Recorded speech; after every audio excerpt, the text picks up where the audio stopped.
नमस्ते दोस्तों, कैसे हो आप लोग? आशा करता हूँ आप लोग बहुत अच्छे होंगे। तो आज 11 मार्च को दोस्तों, 11 मार्च 2024 को सीएए लागू हो गया पूरे देश में दोस्तों। तो चलिए आज आप लोगों को बताता हूँ सीएए के बारे में विस्तार पूर्वक। तो बने रहिए दोस्तों। आखिर क्या है नागरिकता संशोधन कानून? सीएए नागरिकता संशोधन कानून 2019 तीन पड़ोसी देशों पाकिस्तान, अफगानिस्तान और बांग्लादेश की उन अल्पसंख्यकों को भारतीय नागरिकता देने का रास्ता खोलता है जिन्होंने लंबे समय से भारत में शरण ली हुई है। इस कानून में किसी भी भारतीय, चाहे वह किसी मजहब का हो, की नागरिकता छीनने का कोई प्रावधान नहीं है। भारत के मुस्लिमों या किसी भी धर्म और समुदाय के लोगों की नागरिकता को इस कानून से कोई खतरा नहीं है। दोस्तों, सीएए कब हुआ था पारित? आओ इसके बारे में आप लोगों को बताता हूँ।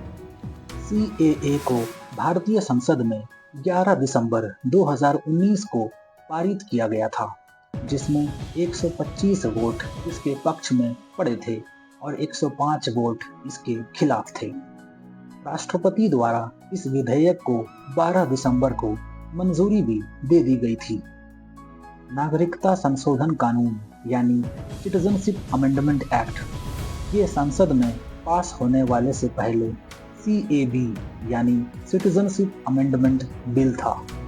राष्ट्रपति की मुहर लगने के बाद ये बिल नागरिक संशोधन कानून यानी कि सिटीजनशिप अमेंडमेंट एक्ट यानी एक्ट बन गया है। दोस्तों, सीएए को लेकर आखिर क्यों हो रहा है विवाद? इतना विवाद हुआ है दोस्तों, आप लोगों ने देखा 2019-2020 में इतना ज़्यादा विवाद हुआ था। और बताता हूँ क्यों हुआ विवाद। नागरिक संशोधन कानून में अफगानिस्तान, बांग्लादेश और पाकिस्तान से विशिष्ट धार्मिक समुदायों जैसे हिंदू, सिख, जैन, ईसाई, बौद्ध और पारसी को अवैध अप्रवासियों के लिए भारतीय नागरिकता देने का प्रावधान है। इस पर कुछ आलोचकों का कहना है कि ये प्रावधान भेदभावपूर्ण है क्योंकि इसमें मुसलमानों को शामिल नहीं किया गया है, जिसके कारण ये विवादों में घिरा हुआ है। चलो दोस्तों, अब बताता हूँ कि आखिर मुस्लिमों को सीएए में क्यों नहीं जोड़ा गया है। गृह मंत्री अमित शाह ने नागरिकता संशोधन कानून को लेकर संसद में बताया था कि अफगानिस्तान, पाकिस्तान और बांग्लादेश मुस्लिम देश हैं।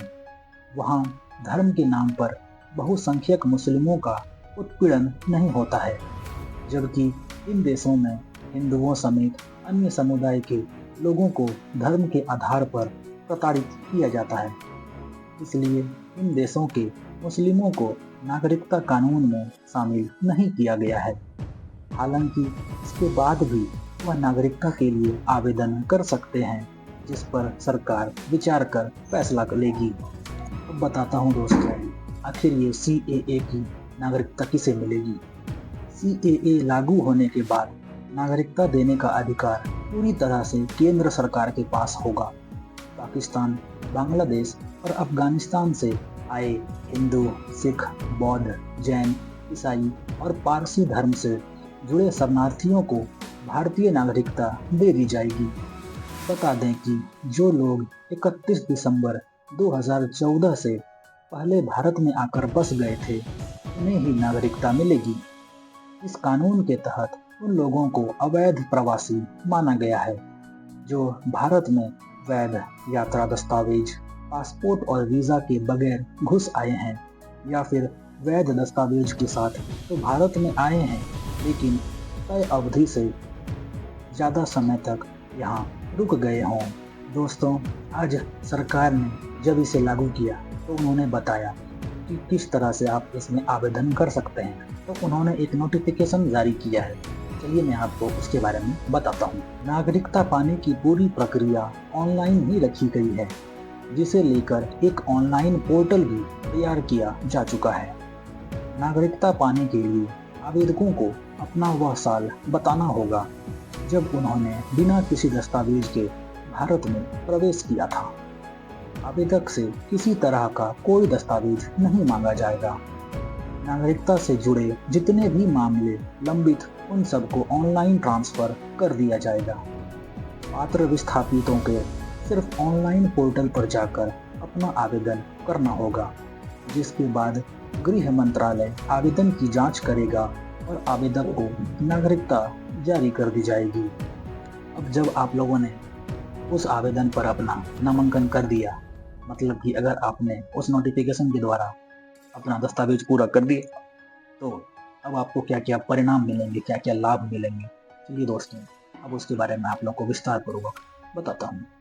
ये नागरिकता प्राप्त करने पर पहला, ऐसे व्यक्तियों को भारत में उनके प्रवेश की तारीख से भारत का नागरिक माना जाएगा। दूसरा, उनकी अवैध प्रवास के संबंध में उनके खिलाफ सभी कानूनी कार्रवाई की जाएगी या नागरिकता बंद हो जाएगी। इसमें एक और चीज कहा गया है दोस्तों कि अवैध प्रवासियों के लिए नागरिकता के प्रावधान जैसे असम, मेघालय, मिजोरम या त्रिपुरा के आदिवासी क्षेत्रों पर लागू नहीं होंगे, जैसा कि संविधान की 6ठी अनुसूची में शामिल है। इन जनजातीय क्षेत्रों में कार्बी आंगलोंग असम में, गारो हिल्स मेघालय में, चकमा जिला मिजोरम में और त्रिपुरा जनजातीय क्षेत्र जिला शामिल है। यह बंगाल ईस्टर्न फ्रंटियर रेगुलेशन 1873 के तहत इनर लाइन के तहत आने वाले क्षेत्रों पर भी लागू नहीं होगा। इनर लाइन परमिट भारतीयों की अरुणाचल प्रदेश, मिजोरम और नागालैंड की यात्रा को नियंत्रित करता है। तो दोस्तों आज भारत सरकार ने, हमारे प्रधानमंत्री श्री नरेंद्र मोदी जी ने CAA को लागू कर दिया। आप अपनी राय जरूर बताएं, आप अपनी राय कमेंट में हमें जरूर बताएं। अगर आपको अच्छा लगा हो तो प्लीज़ हमारे चैनल को सब्सक्राइब करें। तो दोस्तों ये था CAA के बारे में विस्तार पूर्वक मैंने आपको जानकारी दे दी। अगर ये कहानी आपको CAA के बारे में अच्छी लगी हो तो प्लीज़ अपने दोस्तों के साथ शेयर करें, इस वीडियो को लाइक करें और हमारे चैनल को सब्सक्राइब करें दोस्तों। आशा करता हूँ आपको ऐसे ही जानकारी अच्छी लग रही होगी। जय हिंद दोस्तों।